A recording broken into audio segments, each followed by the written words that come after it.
Welcome, dear all, to the topic of ethers that we are going to start today with this video.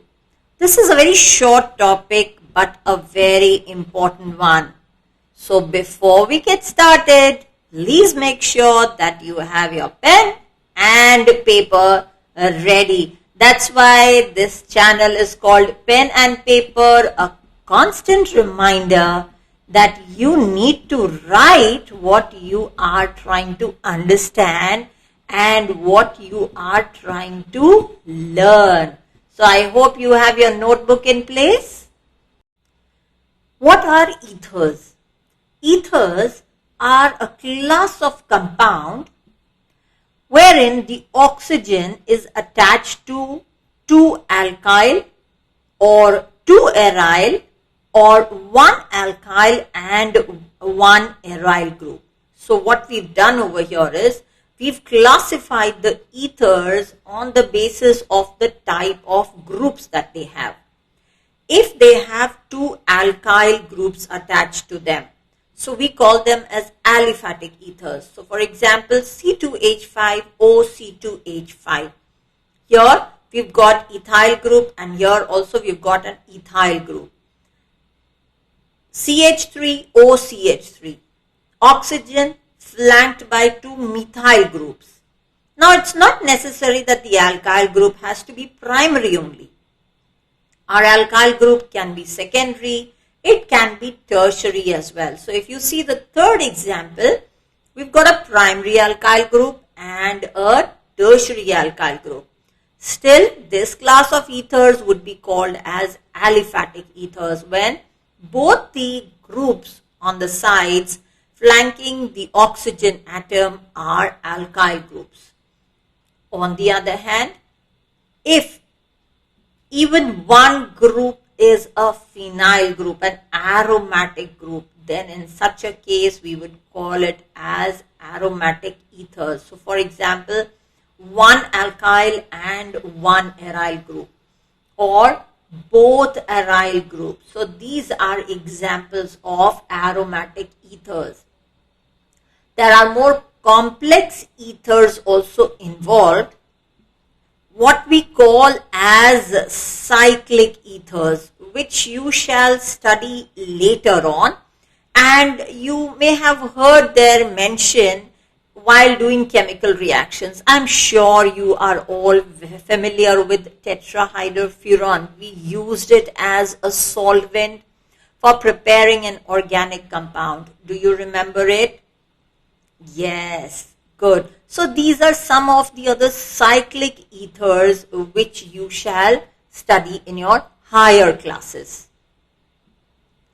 But for now, let us concentrate on the ethers which are there in our syllabi. Ethers can also be classified as symmetrical ethers or unsymmetrical ethers. As the name clearly indicates, symmetrical, the two halves are same. That means the two alkyl groups attached to the oxygen are same. On the other hand, unsymmetrical ethers. Now, does this particular molecule have a line of symmetry? No, it doesn't. The two alkyl groups on the sides of oxygen are not the same. Hence, they are called as unsymmetrical ethers. Are you noting down whatever we are doing? This will come in very, very handy when you are trying to revise for your examinations. Also, believe me, by experience, I am telling you, something written down with your own hand goes a long way in putting it and recording it in the memory rather than something which is just printed and you are reading through it. So please make sure that you go on writing whatever you see on the screen. You can pause the video so that you can note it down. I will also try to keep the slides moving at a slow rate so that you don't struggle with that. How do we name ethers? That is nomenclature of ethers. As with any set of compounds, we follow the common system as well as the IUPAC system. In the common system, we name it as simply the alkyl ether or the dialkyl ether. So we list the alkyl groups first and then write the suffix ether. So for example, our first compound over here. So there are two methyl groups flanking the oxygen. So how are we going to write it as? Yes, we are going to write it as dimethyl ether. Right? You see the next example. There's a methyl group, there's an ethyl group. So how am I going to write it as? I'm going to write it as ethyl, methyl, ether. Or if you've written it as methyl, ethyl, ether, then also it is correct. Next one, try it yourself first. I will give you the answer. You try it. Yes, well done. So it is diethyl ether. Now, if you see further on, the structure starts getting complex. So what we've got over here is we've got a tertiary alkyl group over here and there is a primary alkyl. I hope you are familiar with the terms primary, secondary and tertiary, right? Any confusions in that? Okay, then there is a separate video on the channel where completely I have discussed primary, secondary, tertiary and iso, neo, n, those kind of terms, you know, which are quite confusing and which we teachers take for granted. We think that the student will know these kind of terms, you know. We assume certain things. So those kind of things, you know, small details are there in that video. I'll share the link in the description. You'll find it easy to connect them. Okay. So when I have to name this compound, so I've got here ethyl and there's a tertiary butyl and then ether. Now if you notice, it's getting more and more difficult to name such type of compounds. So what do we need? We need the IUPAC system to come to our rescue, which lays down certain rules. And the general rule of the thumb for naming the ethers is that the smaller alkyl group would be written as an alkoxy. Smaller alkyl group is written as alkoxy or alkyl group, right? So alkoxy. So alkyl plus oxy gives us alkoxy. The larger alkyl group or the bigger one out of the two will take the form of the alkane. A-L-K-A-N-E. That means the name of my ether would be alkoxyalkane. Let's try naming the compounds again. So I have here the first compound, CH3OCH3. How am I going to name this in the IUPAC system? Oh, look at that. Both the carbon atoms, the number of carbon atoms in both the alkyl groups are the same. So what I'm going to do is I'm going to include one as part of the oxygen. So that would be methyl. So methyl is with oxygen. What does it make? Methoxy. And then this carbon would be written as an alkane. So one carbon atom, what's the parent name? Methane. Well done.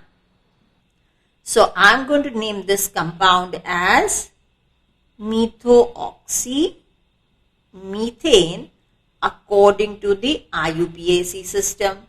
Right? Now let's go on to the next one. Now here there are two carbon atoms here and there's one carbon atom. So which of these becomes the parent? Yes, the one with bigger number of or more number of carbon atoms. In other words, this part of it becomes the ethane, right? And my alkyl group goes with the oxygen. What's the alkyl group? It's a methyl. So methyl plus oxy gives you methoxy. So how are we going to name this compound? Yes, go ahead. So it would be methoxy. But what's the parent here? Methoxy ethane. And remember, it is one word. Okay? Try naming the next one. Well done, ethoxyethane. If you have any doubts regarding the nomenclature, there are 4 videos, and 5th is a quick browse through the IUPAC rules for naming organic compounds. It's a separate playlist with the name of IUPAC nomenclature of organic compounds. Don't forget to go through it if you want to quickly brush up your knowledge gained in class 11. Now, how are you going to name the next compound? How are you going to decide the parent? Yes, again, see here, this becomes the substituent, right? What will it be? Ethoxy. Now, in order to name the rest of the compound, we start numbering it 1, 2, and 3. Yes, so if you know the nomenclature system, go ahead and name it. I'm waiting for you to write the name of this compound. Yes, you can also number it as 1, 2, 3, even that would be correct. You can also take it as 1, 1, 2, 3, even that is correct. So the longest chain has 3 carbon atoms. Have you named it? Okay, you want to tally the name now. So C2H5O. That makes it ethoxy, right? So ethoxy. But that ethoxy group is present on which carbon atom of the chain? Yes, on the second carbon atom, right? So I need to mention the locant. That means the location of the ethoxy group. So 2-ethoxy. Then at the second carbon atom, there is a methyl as well. See, it is not part of the chain. So 2-methyl. And what about the parent? How many carbon atoms? Yes, it is a propane. We write it as one word. See, IUPAC eases the things for us, right? So remember, the smaller alkyl group is to be written as alkoxy. Done? Now make sure that you practice a few more examples in order to get a stronghold on this heading. Coming back to our cyclic ethers, we are going to stick to their common name. So this is furan. It's a 5-membered ring. 1, 2, 3, 4, and the 5th one is an oxygen. It's called furan. Now, if to this furan I add 2 hydrogen atoms across the first, so this was a double bond, this was a double bond. I remove this double bond and I remove the second double bond. I put hydrogen over here. Hydrogen. That means I've added 4 hydrogen to furan. 4 stands for tetra. Hydro comes from hydrogen and furan, right? So we should try and make things easy for ourselves, right? Okay, now supposing in terms of furan, you have to name the next compound. Would you like to try your skill at that? Okay, how are you going to number it? My oxygen is going to get position number 1. The oxygen in the ring is going to get position number 1. Okay. So where should I go? Should I go anti-clockwise or should I go clockwise? Yes, absolutely right. We are going to go anti-clockwise because that's going to give the smaller number to the substituent. So 1, 2, 3, 4, 5. So what is 2 over here? At position number 2, what have we got? What group is this? Yes, it's a methoxy, correct? So we name this as 2-methoxy and this is tetrahydrofuran, right? See, things are becoming easy, right? Also note the structure of dioxane, 2 oxygen atoms in a ring of 6 atoms. It's a hexagonal ring, but there are 2 oxygen atoms. So how many carbon atoms are there in this ring? Absolutely right. There are just 4 carbon atoms in the ring. Although these structures are not part of your, we can say, grade 11 and 12 curriculum, but just for GK, there is no harm. There is no harm in gaining knowledge. Structure and shape of ethers is what we are going to talk about next. Okay. Before I explain, would you like to try your hand at talking about the structure and shape of ethers? How do we determine the structure? Yes, we look at the properties, the physical properties or the behavior of that substance, and the most important thing over here is the dipole moment. Ethers do have a net dipole moment. That means if it has a net dipole moment, I know that carbon-oxygen bond, oxygen is more electronegative, it pulls the electrons towards itself. Carbon-oxygen bond is polar, right? But if I have another carbon-oxygen bond in the opposite direction, this will be nullified, and in that case, dipole moment should be 0. But since ethers do have a net dipole moment value, linear structure of ethers is out of question. Yes.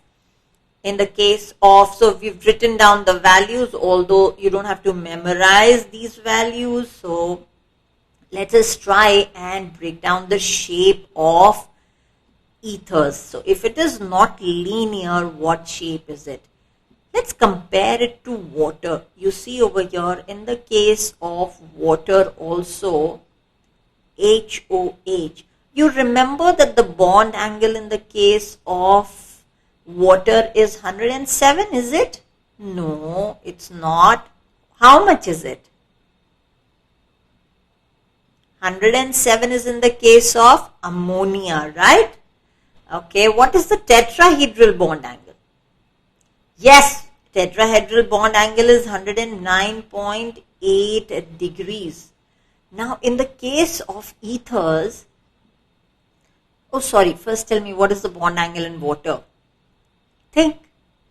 It's there in your physical chemistry. You've done the VSEPR theory. We've done this. Of course, bond angles are observed practically, but VSEPR theory goes a long way in explaining the shapes. Although this has got sp3 hybridization, but what has water got? It's got 2 lone pair of electrons.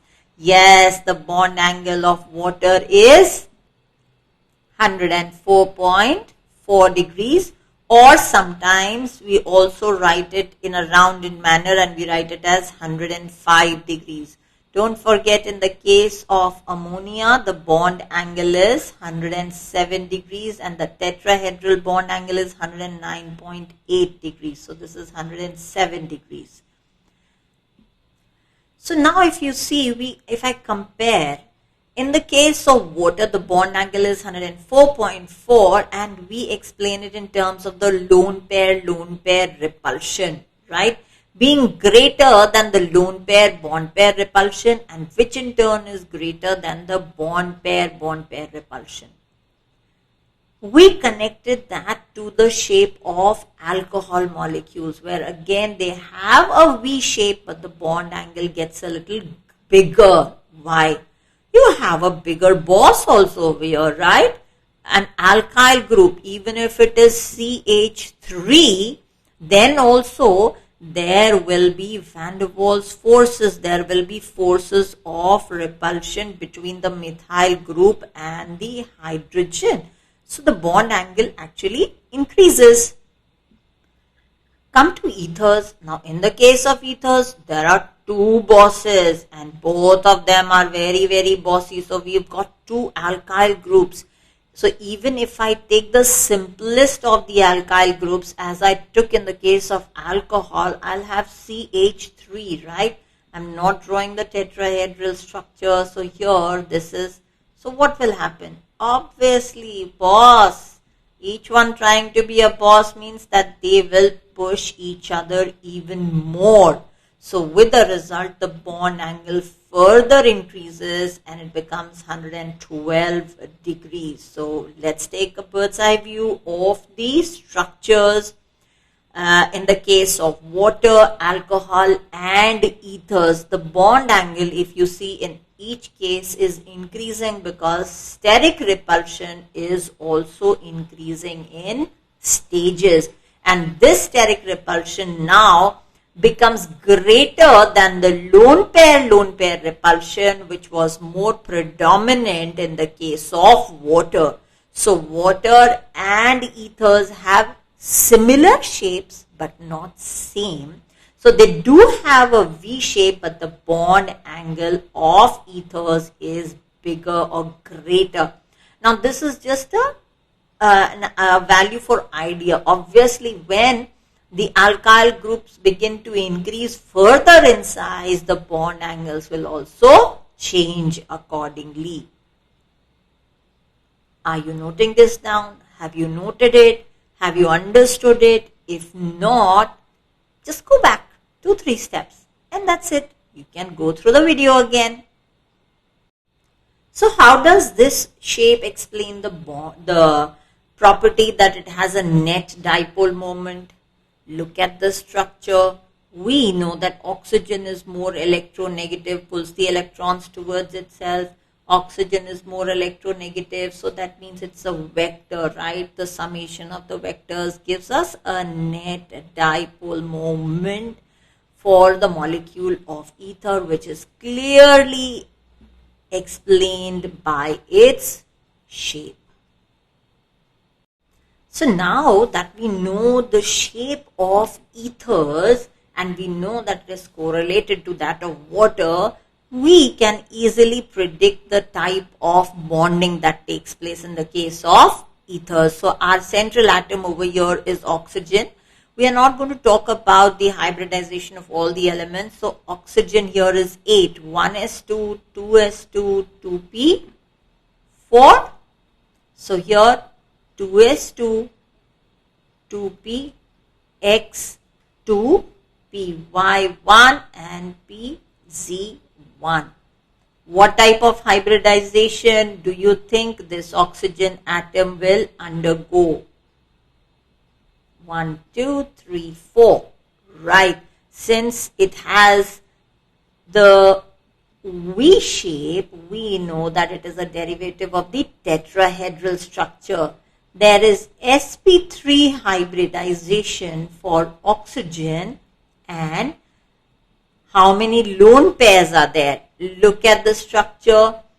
Okay, this bonds with carbon, this bonds with carbon. I have 2 pairs of electrons which are participating in hybridization but are not participating in bonding. And this set of electrons, 4 electrons forming 2 pairs, is known as lone pairs. So lone pair repulsion, VSEPR theory already covered on the channel. Very beautifully covered on the request of one of the subscribers. So we've got here lone pair repulsion, and because of the lone pair repulsion, what happens here is our ether acquires a V shape. So would you like to draw it yourself? We will not draw all the hybridized orbitals. So this is our carbon, and we will have the 2 lone pair of electrons. Next, we'll talk about the isomerism in the case of ethers. But before we do that, I think I need a little water break. Do you also want to take one? Let's catch up in the next video, continuing with the topic of ethers. See you.